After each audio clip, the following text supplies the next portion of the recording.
3 یہ اللہ کی بے پناہ رحمت اور مغفرت کا حصول۔ اللہ رب العزت کی ذات غفور یعنی بہت زیادہ بخشنے والی اور رحیم یعنی نہایت رحم کرنے والی ہے۔ انسان جتنا بھی گناہگار کیوں نہ ہو، جب وہ سچی توبہ کے ساتھ اللہ کے حضور جھکتا ہے تو اللہ اس کے تمام گناہوں کو مٹا دیتا ہے۔ سورۃ النساء کی آیت نمبر 110 میں اللہ پاک کا فرمان ہے، اور جو کوئی برا کام کرے اپنی جان پر ظلم کرے پھر اللہ سے بخشش مانگے تو وہ اللہ کو بہت بخشنے والا نہایت مہربان پائے گا۔ یہ آیت مایوس دلوں کے لیے امید کی ایک کرن ہے۔ اب سے کتنی ہی بڑی غلطی کیوں نہ ہوئی ہو، اب کا رب اب کا منتظر ہے، بس ایک بار سچے دل سے استغفار کر کے دیکھیے۔ 4 دنیا و آخرت میں حقیقی کامیابی کی کنجی۔ استغفار انسان کو تکبر کی بیماری سے بچاتا ہے اور اس کے اندر عاجزی پیدا کرتا ہے۔ جو انسان اپنی غلطیوں کا اعتراف کر کے اللہ کے سامنے روتا ہے، اللہ اسے فلاح یافتہ لوگوں میں شامل کر دیتا ہے۔ سورۃ النور کی آیت نمبر 31 میں ارشاد ہے، اور تم سب اللہ کے حضور توبہ کرو اے ایمان وال، تاکہ تم فلاح پاؤ۔ استغفار کے فضائل اور برکات۔ احاس مبارکہ کی روشنی میں قرآن پاک کے ساتھ ساتھ احاس مبارکہ میں بھی استغفار کی بے شمار برکات، فضائل اور اس کے انسانی زندگی پر اثرات کا تفصیلی ذکر ملتا ہے۔ نبی کریم کے ارشادات ہمیں بتاتے ہیں کہ استغفار کس طرح ہماری دنیاوی اور اخروی زندگی کو سنوار سکتا ہے۔ 1 پریشانیوں، غموں اور ذہنی دباؤ سے مستقل نجات۔ آج کے دور کا سب سے بڑا مسئلہ ذہنی الجھنیں، ڈپریشن، بے سکونی اور خاندانی پریشانیاں ہیں۔ انسان ہر وقت ایک نامعلوم خوف اور اضطراب میں مبتلا رہتا ہے۔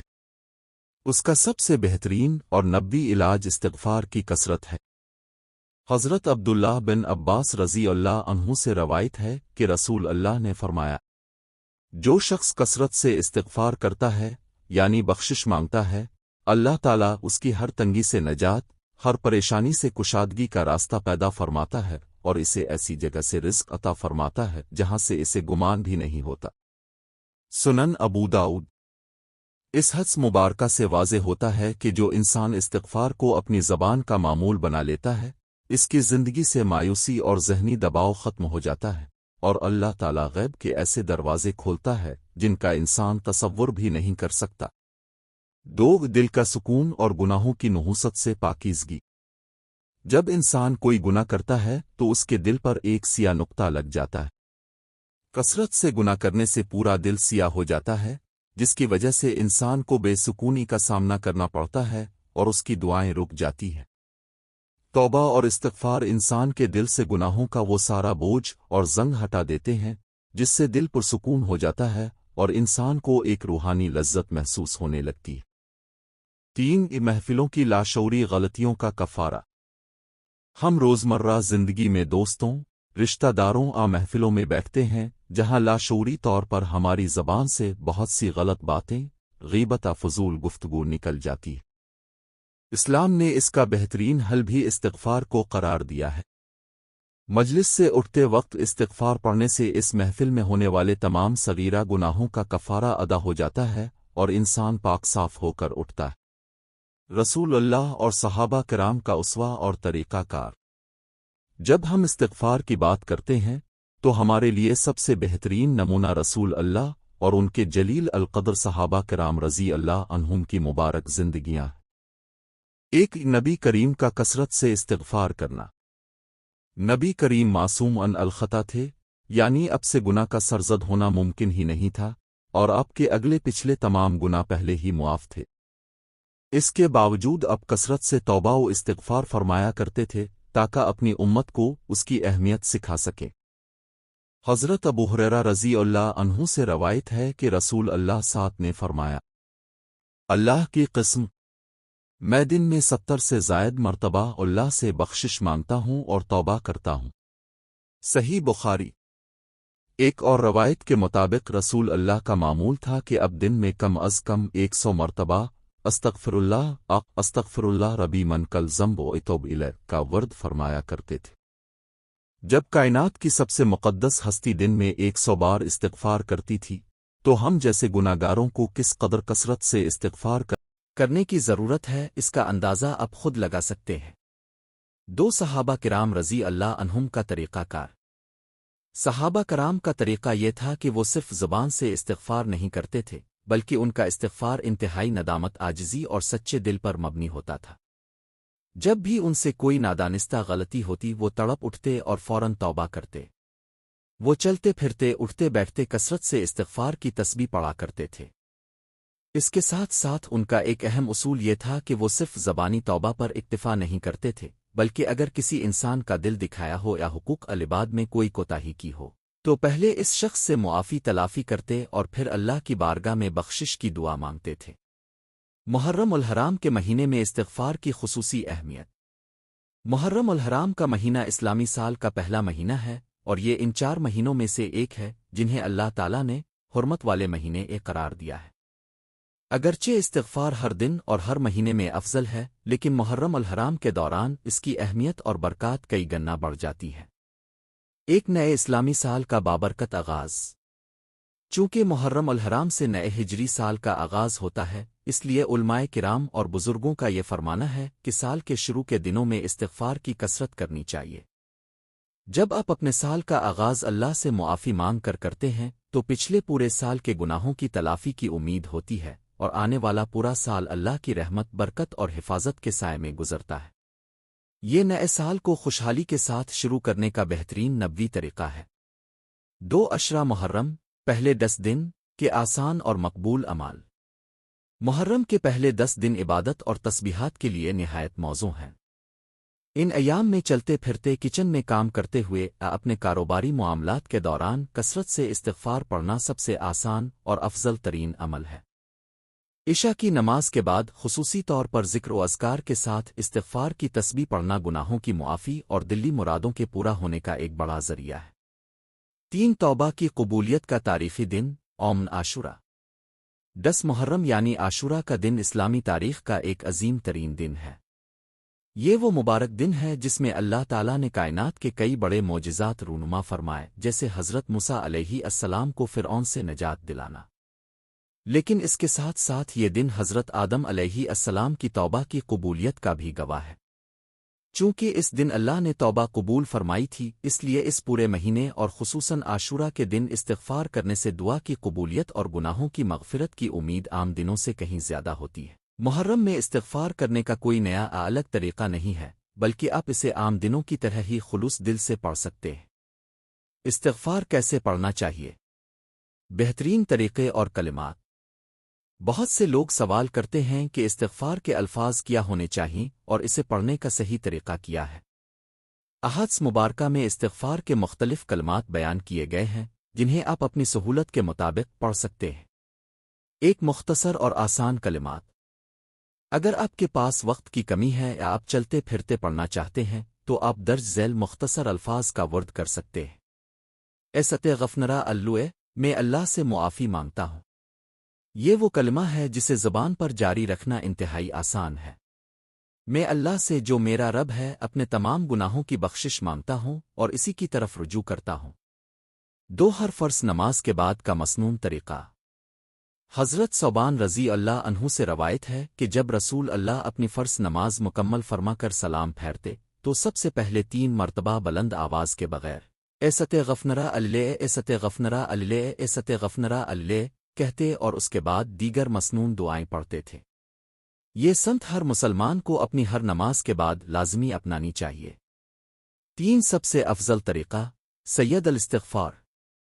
تمام استغفار کے کلمات میں سب سے افضل، برتر اور مکمل توبہ کا طریقہ سید الاستغفار کہلاتا ہے۔ حضرت شداد بن اس رضی اللہ عنہ سے روایت ہے کہ نبی کریم نے فرمایا کہ استغفار کی سب سے بہترین دعا یہ ہے: اللہم انت ربی لا الہ الا انت خلقتنی وانا عبدک وانا على عهدك ووعدك ما استطعت اعوذ بك من شر ما صنعت ابوء لك بنعمتك علی وابوء بذنبی فاغفر لی فإنه لا يغفر الذنوب الا انت۔ ترجمہ: اے اللہ، تو ہی میرا رب ہے، تیرے سوا کوئی معبود نہیں۔ تو نے مجھے پیدا کیا، میں تیرا بندہ ہوں اور میں اپنی استطاعت کے مطابق تجھ سے کیے گئے عہد اور وعدے پر قائم ہوں۔ میں اپنے کیے ہوئے گناہوں کے شر سے تیری پناہ مانگتا ہوں۔ میں اپنے اوپر تیری نعمتوں کا اقرار کرتا ہوں اور اپنے گناہوں کا اعتراف کرتا ہوں، پس مجھے بخش دے کیونکہ تیرے سوا کوئی گناہوں کو معاف نہیں کرتا۔ سید الاستغفار کی فضیلت۔ نبی کریم نے اس دعا کی وہ عظیم الشان فضیلت بیان فرمائی ہے جسے سن کر ایمان تازہ ہو جاتا ہے۔ آپ نے فرمایا، جو شخص اس دعا کو دن کے وقت کامل یقین اور پختہ ارادے کے ساتھ پڑھے اور شام ہونے سے پہلے وہ فوت ہو جائے تو وہ سیدھا جنتی ہے، اور جو شخص رات کے وقت پختہ یقین کے ساتھ اسے پڑھے اور صبح ہونے سے پہلے مر جائے تو وہ جنتی ہے۔ صحیح بخاری۔ آپ کو چاہیے کہ اس دعا کو زبانی یاد کریں اور صبح و شام، فجر اور مغرب کے بعد کے اذکار میں اسے پڑھنے کا معمول بنائیں۔ استغفار پڑھنے کے بہترین اور فضیلت والے اوقات۔ یوں تو استغفار کے لیے کوئی خاص وقت تعداد مقرر نہیں ہے، اب دن رات میں کسی بھی وقت 100 300 یا 1000 بار تسبیح پڑھ سکتے ہیں، لیکن اسلام میں کچھ اوقات ایسے بتائے گئے ہیں جن میں استغفار کرنا سیدھا قبولیت کے درجے تک پہنچتا ہے۔ تہجد کا وقت، رات کا آخری پہر، یہ وہ وقت ہوتا ہے جب اللہ تعالیٰ اسمان دنیا پر نزول فرماتا ہے اور آواز دیتا ہے کہ ہے کوئی معافی مانگنے والا جسے میں معاف کر دوں۔ قرآن مجید میں اللہ پاک نے متقین کی یہ صفت بیان فرمائی ہے کہ وہ سحر، صبح صادق سے پہلے کے وقت اٹھ کر استغفار کرتے ہیں۔ صبح اور شام کے اوقات، فجر کی نماز کے بعد اور مغرب کی نماز کے بعد کا وقت ذکر و اذکار اور خصوصاً سید الاستغفار پڑھنے کا سب سے بہترین وقت ہے۔ ہر وقت اور چلتے پھرتے اپنی زبان کو ہر وقت استغفار سے تر رکھنا چاہیے۔ جب آپ تسبیح پڑھیں تو کوشش کریں کہ صرف زبان نہ ہلے بلکہ دل میں اللہ کی عظمت، اس کا خوف اور اپنے گناہوں پر سچی ندامت کا احساس بھی موجود ہو۔ سچے معجزاتی واقعات، زندگی بدل دینے والی کہانیاں۔ ناظرین کرام، اب ہم آپ کے سامنے استغفار کی معجزاتی طاقت کے دو ایسے سچے واقعات پیش کرنے جا رہے ہیں جو آپ کے ایمان کو ایک نئی جلا بخشیں گے اور آپ کے یقین کو ہمالیہ سے بھی زیادہ مضبوط کر دیں گے۔ پہلا واقعہ، امام احمد بن حنبل اور نان بائی، روٹی بنانے والا۔ یہ تاریخ اسلام کا ایک انتہائی مستند اور مشہور واقعہ ہے۔ ایک مرتبہ اپنے وقت کے سب سے بڑے محدث اور عالم امام احمد بن حنبل ایک سفر پر تھے۔ سفر کے دوران رات ہو گئی تو انہوں نے آرام کی غرض سے ایک بستی کی مسجد میں رکنے کا ارادہ کیا۔ چونکہ اس دور میں کوئی سوشل میڈیا تصویریں نہیں ہوتی تھیں، اس لیے مسجد کا چوکیدار انہیں پہچان نہ سکا اور مسجد کے ضوابط کا حوالہ دیتے ہوئے انہیں رات کو وہاں سونے سے سخت منع کر دیا، یہاں تک کہ اس نے امام صاحب کو مسجد سے باہر نکال دیا۔ امام احمد بن حنبل مسجد کے باہر بیٹھے ہی تھے کہ قریب ہی ایک دکان پر ایک شخص جو روٹیاں بنانے والا نان بائی تھا وہ کام کر رہا تھا۔ اس نے اس بوڑھے مسافر کو دیکھا تو اسے ترس آ گیا اور اس نے امام صاحب کو عزت کے ساتھ اپنے گھر رات گزارنے کی دعوت دے دی۔ امام صاحب اس کے گھر تشریف لے گئے۔ رات کے وقت امام صاحب نے بڑے غور سے دیکھا کہ وہ نان بائی آٹا گونجتے ہوئے، پیڑے بناتے ہوئے اور تندور میں روٹی لگاتے ہوئے مسلسل اپنی زبان سے استغفر اللہ پڑھ رہا تھا۔ اس کا کوئی بھی لمس اور کوئی بھی سیکنڈ استغفار کے بغیر نہیں گزر رہا تھا۔ امام احمد بن حنبل نے تجسس کے تحت اس سے پوچھا، اے بھائی، میں دیکھ رہا ہوں کہ تم مسلسل استغفار کا ورد کر رہے ہو، کیا تم نے اپنی زندگی میں اتنی کثرت سے استغفار پڑھنے کا کوئی معجزہ فائدہ بھی دیکھا ہے؟ اس نان بائی نے مسکرا کر بڑے پختہ یقین سے جواب دیا، جی ہاں، اللہ کی قسم، میں نے اپنی زندگی میں استغفار کی برکت سے اللہ سے جو بھی دعا مانگی وہ فوراً قبول ہوئی۔ میری زندگی کی کوئی ایسی دعا نہیں ہے جو اللہ نے رد کی ہو، سوائے میری ایک دعا کے جو اب تک پوری نہیں ہو سکی۔ امام صاحب نے حیران ہو کر پوچھا، وہ کون سی ایسی دعا ہے جو اب تک قبول نہیں ہوئی؟ اس شخص نے جواب دیا، میری دلی حسرت اور سب سے بڑی دعا یہ ہے کہ میری ملاقات اس دور کے سب سے بڑے محدث اور الہی عالم امام احمد بن حنبل سے ہو جائے، لیکن میں ایک غریب دکاندار ہوں، نہ میں ان کے پاس جا سکتا ہوں اور نہ اب تک میری یہ دعا پوری ہو سکی ہے۔ یہ سننا تھا کہ امام احمد بن حنبل کی آنکھوں میں آنسو آ گئے، ان کا جسم کانپنے لگا اور انہوں نے فرمایا، اے بھائی، مبارک ہو، تمہاری وہ آخری دعا بھی قبول ہو چکی ہے۔ اللہ کی قسم، تمہارا یہ استغفار ہی تھا جس نے احمد بن حنبل کو مسجد سے باہر نکلوا دیا اور اسے پاؤں سے گھسیٹ کر تمہارے اس غریب خانے کے دروازے تک لے آیا۔ میں ہی احمد بن حنبل ہوں۔ سبحان اللہ! دیکھیے کس طرح ایک عام انسان کے استغفار نے وقت کے اتنے بڑے امام کے سفر کے اسباب بدل دیے اور انہیں خود چل کر اس کے گھر آنا پڑا۔ دوسرا واقعہ، موجودہ دور کا ایک عبرتناک معجزہ۔ آج کے اس جدید دور میں بھی استغفار کے معجزات اسی طرح رونما ہوتے ہیں جیسے صدیوں پہلے ہوا کرتے تھے۔ یوٹیوب اور سوشل میڈیا پر ایک شخص نے اپنا سچا واقعہ شیئر کرتے ہوئے بتایا کہ وہ ایک وقت میں کروڑوں روپے کے قرض تلے دب چکے تھے۔ ان کا چمکتا ہوا کاروبار اچانک ختم ہو گیا، فیکٹریاں بند ہو گئیں اور حالات اس حد تک خراب ہو گئے کہ قرض خواہ روزانہ ان کے گھر کے دروازے پر آ کر انہیں اور ان کے خاندان کو بے عزت کرتے تھے۔ وہ ذہنی طور پر بالکل مفلوج ہو چکے تھے اور ڈپریشن کی وجہ سے خودکشی کے دہانے پر پہنچ گئے تھے۔ اسی دوران ان کی ملاقات ایک اللہ والے عالم دین سے ہوئی جنہوں نے ان کی پوری داستان سننے کے بعد انہیں کوئی لمبا وظیفہ بتانے کے بجائے صرف ایک مشورہ دیا کہ تم دنیا کے سارے دروازے چھوڑ دو اور اٹھتے بیٹھتے چلتے پھرتے باوضو اور بے وضو روزانہ کم از کم 5 سے 10,000 مرتبہ استغفر اللہ پڑھنا شروع کر دو۔ اس شخص نے مایوسی کے عالم میں اسی مشورے پر عمل کیا۔ انہوں نے اپنی زبان کو استغفار کا عادی بنا لیا۔ وہ بتاتے ہیں کہ ابھی مشکل سے 2-3 مہینے ہی گزرے تھے کہ استغفار کی برکت سے ان کی زندگی میں معجزاتی تبدیلیاں آنا شروع ہو گئیں۔ ان کے کچھ ایسے رکے ہوئے پلاٹ اور جائیدادیں جو سالوں سے کوئی خرید نہیں رہا تھا وہ اچانک بہت مہنگے داموں بک گئیں۔ انہیں غیب سے ایک ایسے نئے کاروبار کا آئیڈیا اور پارٹنر ملا جس نے ان کے تمام مالی حالات بدل دیے اور دیکھتے ہی دیکھتے چند ہی مہینوں میں ان کا کروڑوں کا قرضہ بھی اتر گیا اور وہ دوبارہ ایک خوشحال زندگی گزارنے لگے۔ یہ واقعہ اس بات کا زندہ ثبوت ہے کہ سورہ نو میں اللہ نے استغفار پر مال و دولت بڑھانے کا جو وعدہ کیا ہے وہ آج بھی اسی طرح سچا اور حق ہے۔ ناظرین کرام، استغفار کی طاقت پر شک کرنا دراصل اللہ کی رحمت پر شک کرنے کے مترادف ہے۔ اگر آپ بھی چاہتے ہیں کہ آپ کی بند تقدیر کا تالا کھل جائے، آپ کے گھر میں رزق کی برکت ہو، آپ کی بیماریاں شفا میں بدل جائیں اور آپ کا دل پرسکون ہو جائے، تو آج ہی سے بلکہ اسی سیکنڈ سے استغفار کو اپنی زندگی کا لازمی حصہ بنا لیجیے۔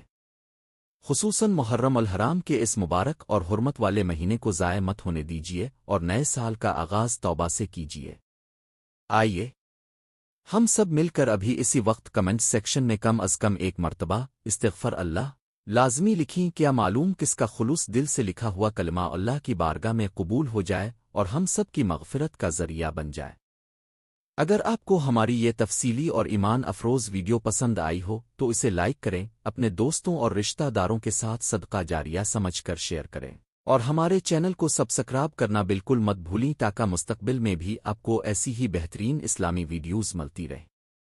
اللہ تعالی ہم سب کو کثرت سے استغفار کرنے کی توفیق عطا فرمائے۔ امین بجا النبی الامین۔ السلام علیکم ورحمۃ اللہ وبرکاتہ۔